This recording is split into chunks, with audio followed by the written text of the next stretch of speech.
اهلا بكم في قناه بنت شيف. النهارده هنعمل مع بعض الفته بطريقه سهله وسريعه وطعم يجنن. وكل سنه وانتم طيبين وحبايبكم كلهم بخير وتبقوا في سعاده يا رب. ويلا بينا نسمي بسم الله ونصلي على النبي عليه الصلاه والسلام ونبدا مع بعض.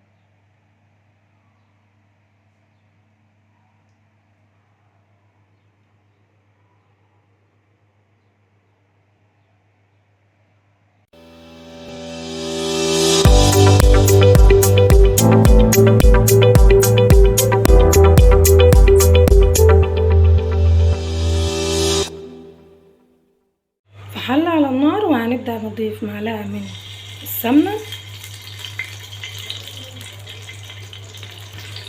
ونضيف اللحمه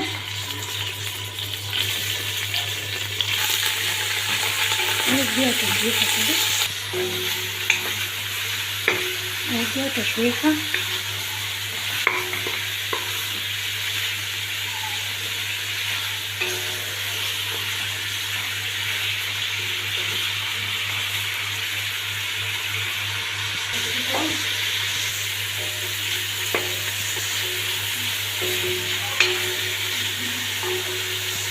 هنا بقى نبدأ نحط كزبرة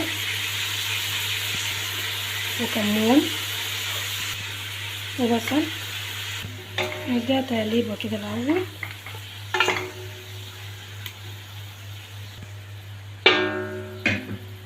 وبعدين هنضيف المية.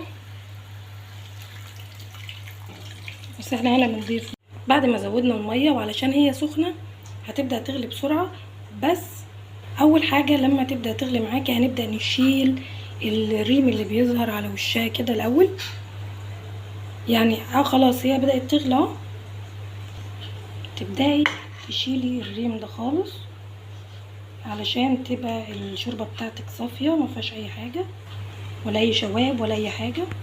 بالظبط كده لحد ما الشوربة معاكي تبقى ما فيهاش اي حاجة خالص في الشكل ده. بدأت تغلي معانا الشوربة، هنضيف لها طماطمايه متقطعة وورق لورا وبس كده. لو بتعملي لحمة ضاني هتعملي نفس الخطوات بالظبط، بس بعد ما المية تغلي يعني اللحمة تغلي كده ربع ساعة هنشيل اللحمة من الشوربة بتاعتها دي خالص وهنرمي الشوربة دي ونرجع نعمل لها شوربة من جديد علشان تتخلصي من الزفارة بتاعتها وما تحسيش فيها بأي طعم او اي حاجة مش مستحبة ان انت تحسي بيها. دلوقتي بقى هنغطيها ونشوف هنعمل الرز بتاعنا دلوقتي. رز معانا الرز المصري عادي مغسول مش منقوع خالص. ويلا بينا في حلة على البوتاجاز وهنحط خليط من السمنة والزبدة وهتضيفي برضو زيت. طب ليه الزيت؟ علشان الرز يفلفل، لو انه بالسمنة بس لا مش هينفع. هنبدأ بقى اول ما يبدأ يسخن هنضيف الرز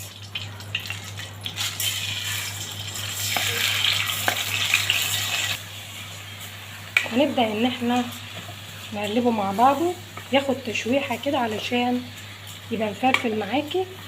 لازم تبدأي تقلبيه 5 دقايق كده مع السمنة والزبدة اللي احنا حاطينها والزيت.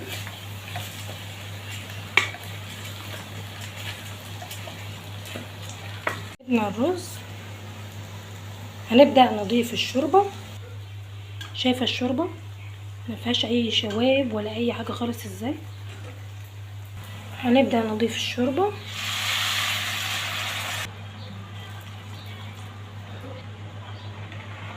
كده. انا عايزة بس الشوربة تبقى على الرز مش كتير عنه قوي. اهم حاجة الملح بتاع الشوربة لو مظبوط خلاص انت مش هتضيفي للرز تاني. كده الشوربة بتاعتي ملحها مظبوط. هنغطي عليه ونسيبه يستوي ونشوف هنعمل الصلصة ازاي. هنعمل الصلصة طاسة على النار وهنبدأ نضيف الزبدة والسمنة خليط مع بعضه وزيت وهنحط الثوم معلقة كبيرة كده، شوية توم حلوين كده. هي الفتة اساسها الخل والثوم. وهنقلب كله مع بعضه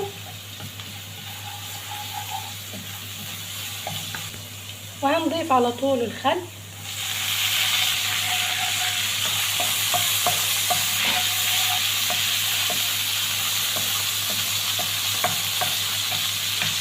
وعلى طول هنضيف فلفل اسود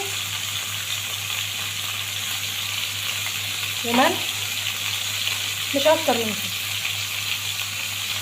هنقلبها مع بعضها.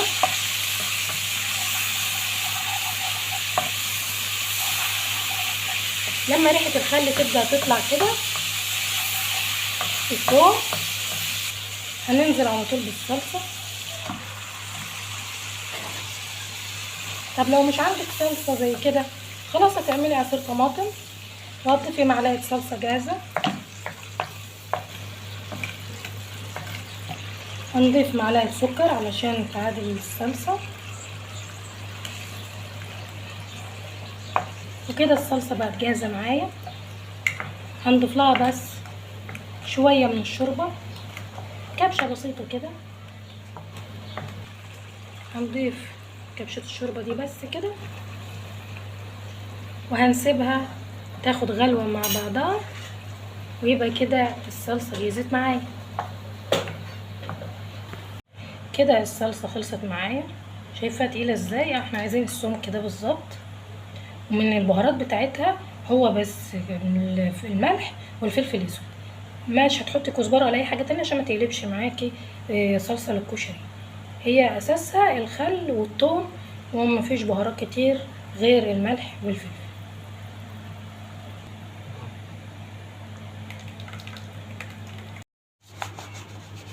هنقطع العيش علشان نبدا ان احنا نحمصه.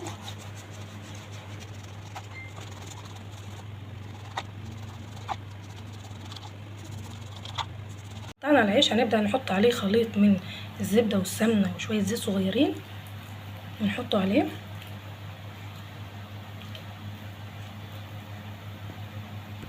وهنقلبه كله مع بعضه.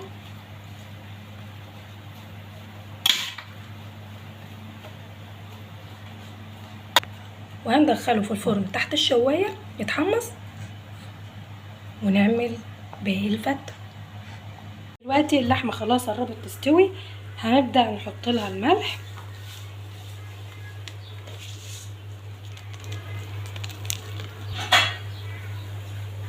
وكده اللحمه خلاص استوت.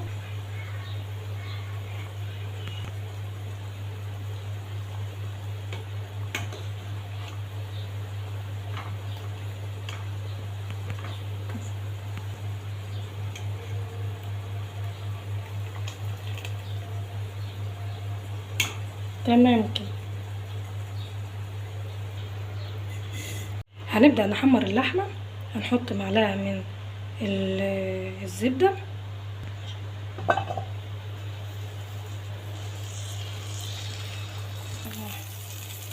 هنبدأ نضيف اللحمة. ممكن انت تستغني عن الخطوة دي، بس بتديها لون وطعم حلو، خصوصا لما تديها تحميرة في الزبدة. هنسيبها تاخد لون الأول من ناحية، وبعد كده نبدأ نقلبها على الناحية التانية. نقلب فيها كده تاخد تشويحة بلون. وكده بعد ما حمصنا العيش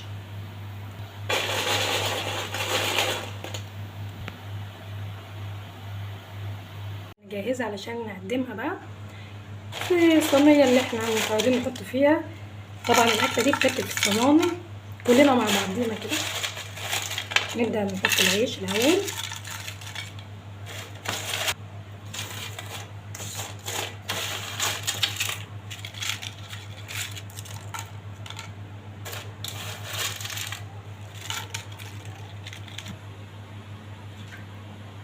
بعد ما حطينا العيش هناخد من الصلصة شوية صغيرين وهنحطها على العيش الأول ونقلبهم. هقلبها مع العيش الأول. هو انت ممكن تعملي له تقليه لوحده، بس احنا كده هنزعل القولون مننا جامد، وهي عليها الخل والثوم، فاحنا هنستكفى بكميه الثوم دي علشان يعني ما نزعلش القولون مننا. تمام. هنبدا نضيف الشوربه.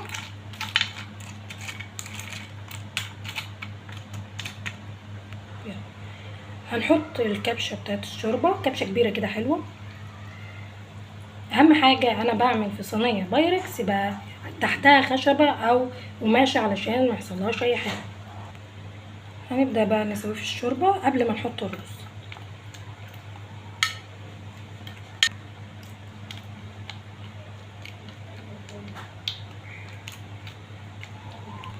كده الرز اهو جاهز معانا، شايفه مفلفل ازاي.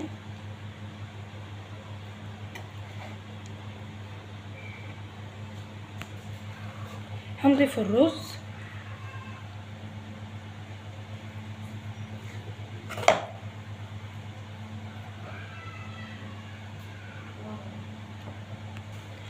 بعد ما ضفنا الرز هنبدأ نضيف الصلصة.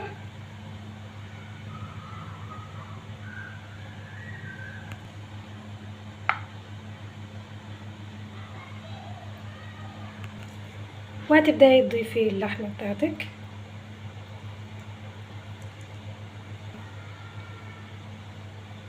لما حمرناها ادت شكل حلو وكمان طعم حلو اوي.